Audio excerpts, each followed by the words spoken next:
question and answer period following the subjects today.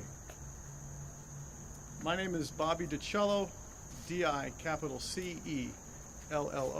I'm counsel for the Jayland Walker family and Jayland Walker. With me is my partner Ken Abarno, that's A-B-B-A-R-N-O, and Nicole DeLuca from our office as well is here, D-E-L-U-C-A. We have with us too Judy Hill, who will be speaking from the Akron chapter of the NAACP, and as well the Reverend Green from Freedom Block here in Akron. Also, the Pastor Robert DeJarnette, who is the pastor of the church where we gather today, will be speaking as well. And of course, with me is Pam Walker.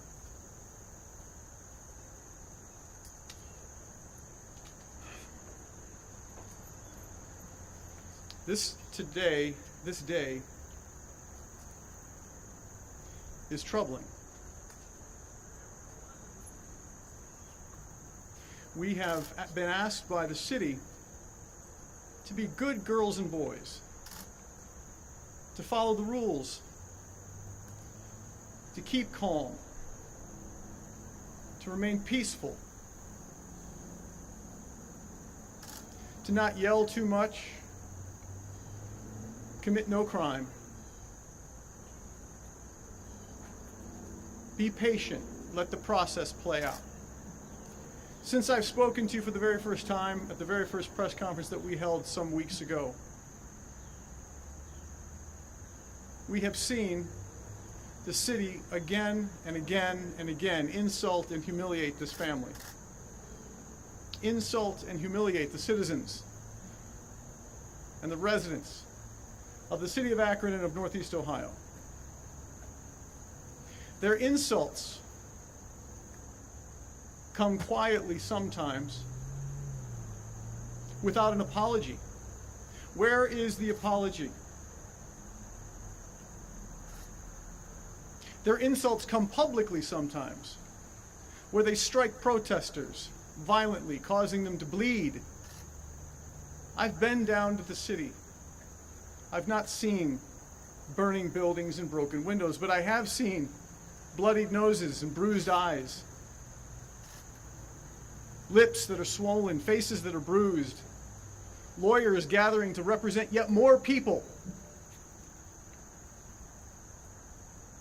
I'm calling on the city on behalf of the family of Jayland Walker to stop the madness. We cannot have a dialogue this way. It's not your rules as you see fit to follow them either. See, because rules are a funny thing. We're all supposed to follow them. And after they shoot and end the life of Pam Walker's son, they turn off their mics. They turn off their cameras. What do they say? What do they do? Think about that. We can't do that. There's no reality where a citizen can do that. There's no reality where the rules do not apply to everyone. Not in America. That wasn't the promise. The promise wasn't that we would see some of the people some of the time following the rules. The promise in America is that no one is above the law, and that procedures and policies matter. So the family is sad, angry, and offended. More than offended, though. As Jayland is sitting now, still in the earth, he's asking each one of us, and you, the media, to hold accountable the city for its sometimes desire to follow the rules. They'll come up with a reason why they could have turned the mics off. They'll come up with a reason why they could turn off the cameras. But probe. Ask those questions.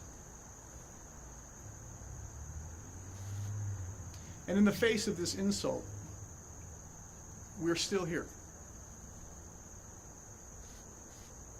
We still ask for peace. We still ask for a dialogue. We still wait for the public apology and the invitation to privately conversate with the city and its leaders on how to fix this problem. You see, because in the end, it's not just going to be the city in some lawsuit that's going to need protection. It's the citizens of this city and of Northeast Ohio and of America that need the protection of knowing that there is a transparent police department watching after them. You know, we call them heroes, don't we? What is heroic about turning off your camera, Superman? What is heroic about turning off your microphone, Wonder Woman?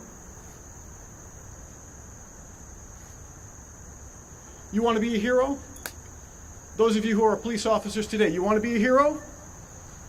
Please set an example of transparency and accountability, of integrity. But more than all of that, of humanity and humility and decency and empathy. Because there's only one of us at this microphone dais right now that can't feel her heart beating anymore in her chest because half of it seems missing. There's only one of us who has nightmares every single second that she recounts these events, and had to have a nightmare coming here, and had to have diarrhea coming here, and had to get sick coming here to see these cameras, which she never asked for.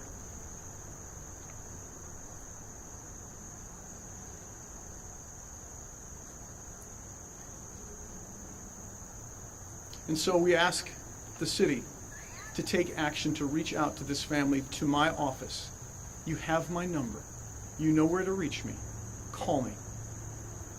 We need to talk. We need to talk immediately.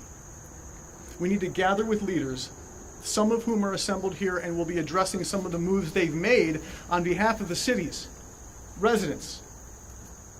The elderly, the young, the ones who can't speak for themselves, the ones who want to be heard but are afraid to be seen. They have taken action. I am so proud of having Reverend Green with us today, Freedom Block. Do you know Freedom Block? You should. They're good, ordinary folks who are trying in their own way to make a difference. Have you been to the NAACP offices? You should. Because they're ordinary folks trying to make a difference. Judy Hill has been formerly a teacher and is now leading a voice and a cry in this city that she's not even sure she can handle. She needs you. Pam needs you. Jada needs you. And who's the you? It's the city. City leaders, do not shun us. Do not ignore us. And please stop insulting us by your silence and by your violence. Thank you. After me will be Ken Abarno.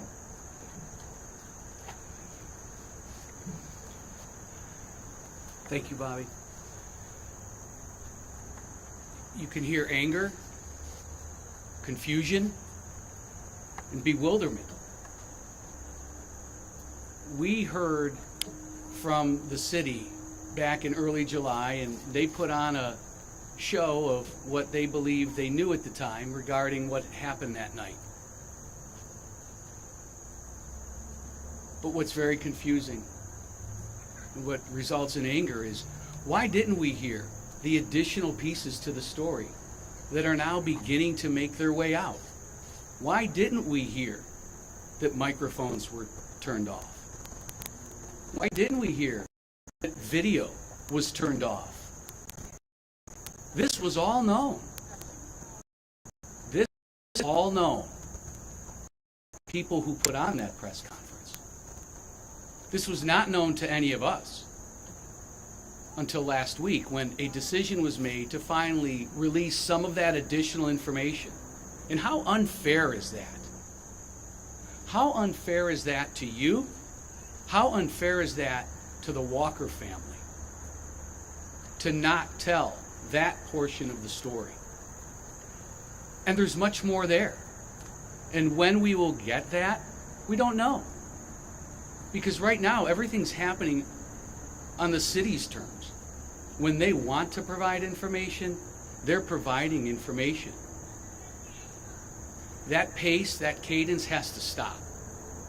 If, as in 2021, the law relative to transparency is really going to be honored and followed, and that rules need to be followed by all, as Bobby just said, then we demand this information now. There is no reason to hold back, other than what's there they don't want every one of us to see.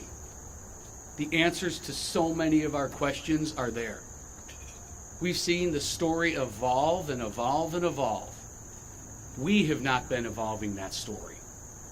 It needs to stop. It needs to stop now. The invitations that we have made to talk are being ignored. And then what we see is a new face, talk on Friday, I believe it was, Captain Laughlin. And they have him talk about new pieces of the video when, I believe in his words, he hadn't even watched all the videos. Well, where are the people that are going to talk with us that have watched all the videos? Maybe it's just easy to put someone in front of the camera who is half informed, not fully informed, because they can't answer all of the tough questions that you deserve to ask and they have to be accountable to answer. The time is now. The time is now to provide all of the information. There's no reason to wait. There's absolutely no reason to wait. We know an investigation is going on by BCI, but seemingly, the city can still provide information at their leisure. Information that they choose to provide. The Walker family and everybody deserves more. Refusing to do so just demonstrates a lack of respect for this family, a lack of respect that should not be tolerated by anybody here. We do demand the answers to those questions. And as I have heard my partner Bobby ask so many times, where is the public apology? Why can't they bring themselves to say it? It's so unfortunate. We will keep pushing. We need you to keep pushing. Because it seems the only way we will get answers is if we push. Because they're not voluntarily coming. Thank you for your time. We'll now hear from the Reverend Robert DiGiorno. Again, I want to thank everyone for coming out. I really want to thank the community for the support on behalf of the family that you're continuing to give to us, because we need it and we need it to continue. I am so proud of the many efforts that are going on in our community-wide. We're bringing people together and we need that support to continue. Freedom Block is doing a wonderful job. NAACP is doing a wonderful job. I see our friends from the Akron Urban League is here. Thank you, and we're looking for you to continue to support. Our black elected officials are coming together, supporting us, and we need the whole community to continue that support because many people have gone back to their normal regular. But this family, there's never going to be a normal regular for us. And we're continuing to try our best to go through the grieving process and try our best to continue to heal, not only as a family, but as a community. But we need that to be an all-around effort. We need the support, like the Bible tells us, to cry loud and spare not and lift our voices like trumpets. And we need that to continue to happen. Our family is troubled by what we have heard as far as the videos going off and the mics going silent. When we're talking about transparency and talking about healing together, we are really troubled by hearing this. And that just adds another dagger in our spirits as to how do we continue to bring our community together when everyone is not on the same page and trying to get justice and trying to make changes in policy so that no other family would have to go through what we're going through. So my plea is that our corporate community, our community organizations, all of our elected officials to continue to be with us, and let's cry loud and spare not. And let us put all the pressure that we can on the officials that have the wherewithal to make this right. So again, thank you, community. Thank you for continuing to support us, and we look forward for your continued support as we continue to try to process while we're going through our grieving stage. Excuse me, we'll hear now from the Reverend Green. Good afternoon, everyone. Thank you for being here. Right now, we're just calling for the community to come together. Right now, we need the community behind us more than ever. We have nonviolent acts of civil disobedience happening in our community, and those people participating in those nonviolent acts are being harassed and targeted. Their faces are being spread over news and newspaper. They're ultimately being beaten up, taken to abandoned locations and off-site locations, being beaten up and leaving. They're leaving with broken arms, broken noses, broken faces. They're losing jobs, they're losing their houses. We have several protesters who are now homeless because they've been beaten up by the police, and the police have tried to make it their fault. We need the community to stand up to our mayor, to our police chief, and say that we're no longer going to accept this murderous gang of the APD riding around our city terrorizing citizens of Akron. Right now, we need the community to stand behind us, to get behind us, to give us support and help us with this situation that we have going on here. As we continue to fight for justice for the Walker family, our city is dying. And the only way you can kill anything is by first killing it from the inside. And the inside of our city is dead. The mayor's office, the police department is dead. That's the only way you can treat human beings the way we've been being treated these last 6 weeks. And we need everyone to come out to our support. We need you to call the police department, call the mayor, and tell them to stop terrorizing the community. Stop terrorizing people who are seeking justice for loved ones that have been killed by the Akron Police Department. And we need everyone in this fight with us today as we continue to fight beside the Walker family, as we continue to try to make our city a better city. We need everybody involved. This is not what you go to work for your tax dollars to pay for. You do not pay for your tax dollars for the people that are sanctioned to protect you to be beating up your children. These are your children that are being beaten up and taken to abandoned locations and losing their jobs and their livelihoods. And we need everybody to stand behind us to help us with this. Thank you. And finally, we'll hear from Judy Hill. Thank you. Those of you that know me know I have to write down my comments so I stay on script and so I don't get too angry. I'm a very emotional person, but I will tell you, I keep hearing over and over in my mind the words transparency, unity. Those are the things that the city has asked us to do. They have said to us, we'll be transparent, and they want us to do things to make sure that everybody has the right same opportunities. But it's not happening. And so what we've decided to do is to work with a group of individuals in our community, and let's look at change. I'm sick and tired of being sick and tired, folks. And I think the individuals that have been working with us feel the same way. The Akron NAACP, Black elected officials of Summit County, clergy, other advocates, we want to establish an independent citizen oversight board for the police, along with guidelines to improve police and community relations, because right now it's broken. Together, members of each of our bodies have joined to form a group to advance a ballot initiative that would amend the City of Akron Charter. I can say, I will speak for me, I am proud to work with the different organizations, the clergy, the Black elected officials, all the individuals that have come together to put together what we feel is a positive ballot initiative, one that is community-driven, that will be will have community involvement from beginning to end. Our proposed ballot legislation and suggested guidelines were drafted with input from the City of Akron's Racial Equity Task Force, other cities that have initiatives very similar, our legislation that was proposed by Councilman Shamus Malik, Black elected officials of Summit County, concerned clergy, ministerial groups, and legal experts.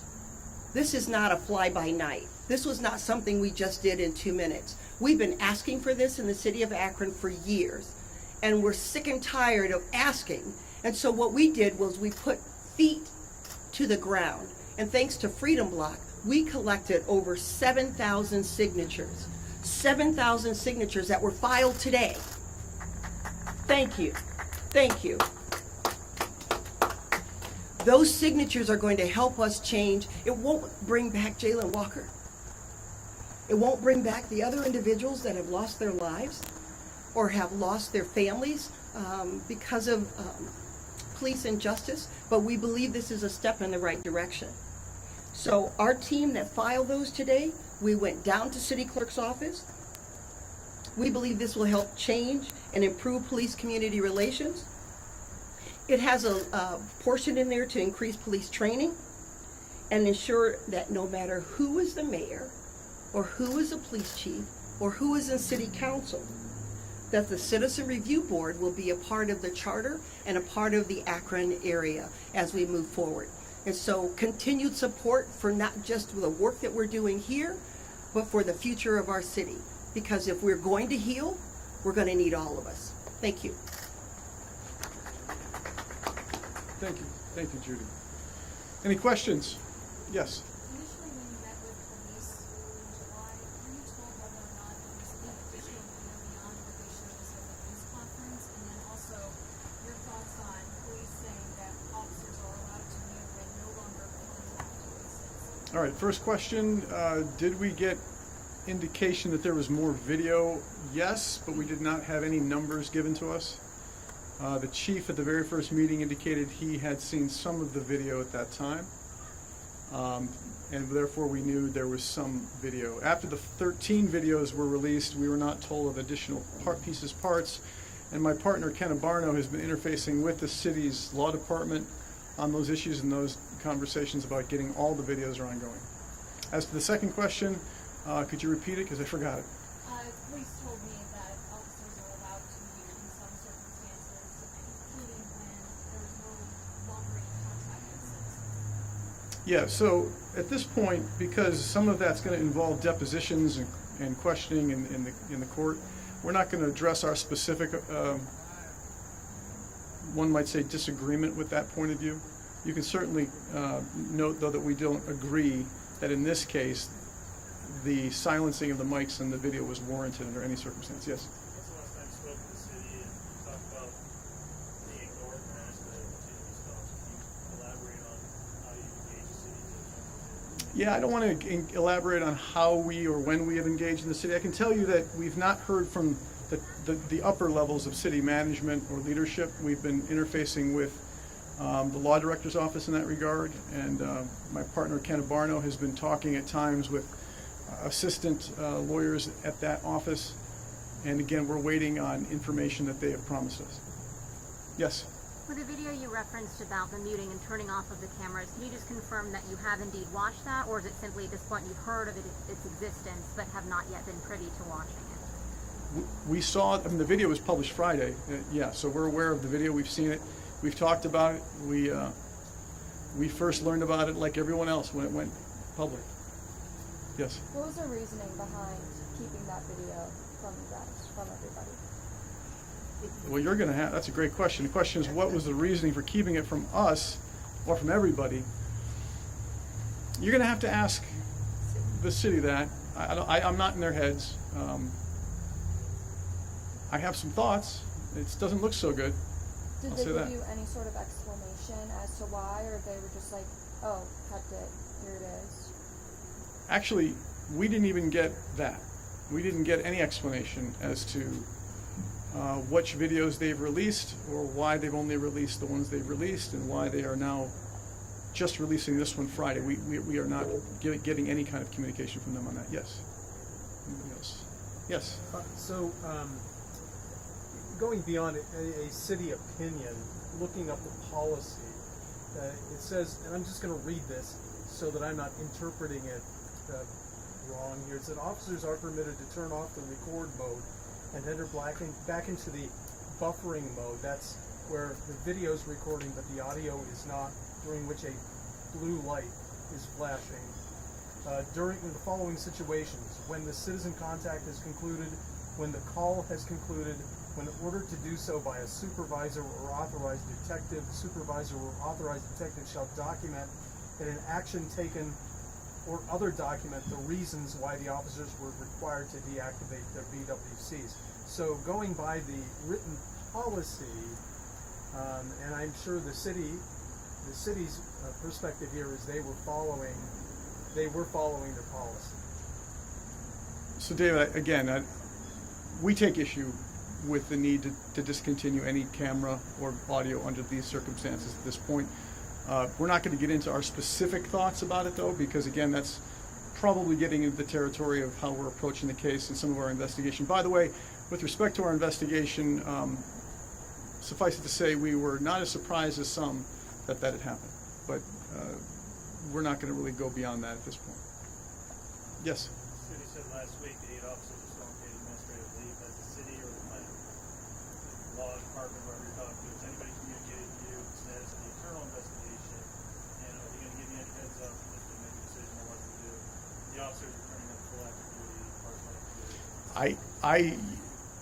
I'm going to repeat what I said in my earlier comments. We're still waiting for a public apology, so we haven't received any direct communication from either the chief or the mayor at my office about any of these events.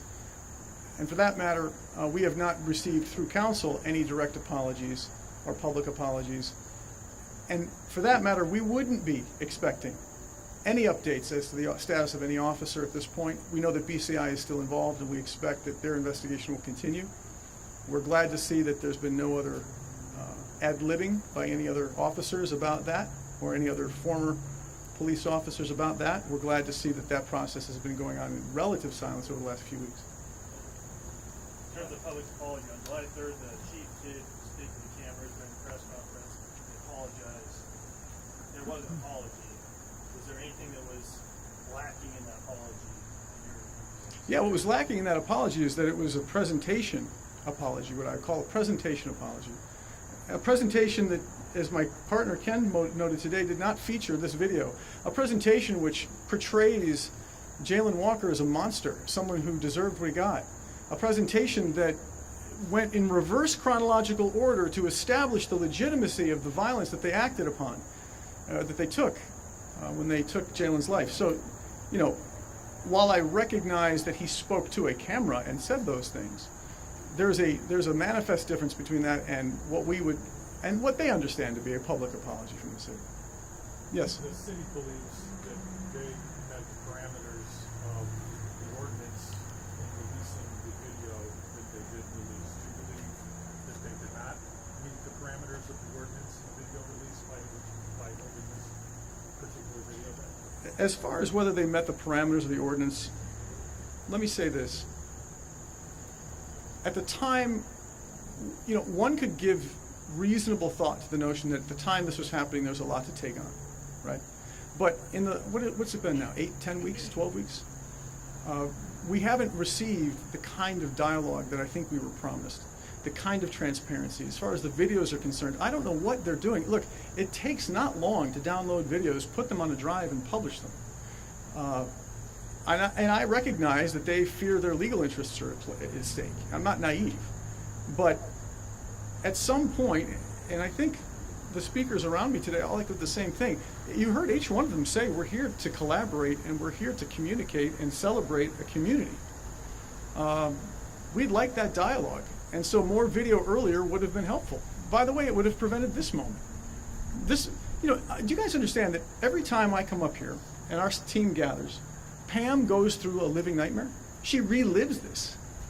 So the city leadership needs to recognize that by slowly trickling out the videos that they get, and to the extent that you all need explanations from us, which you deserve, she has to go through this. And that's the inhumanity of this. It doesn't need to happen. Yes.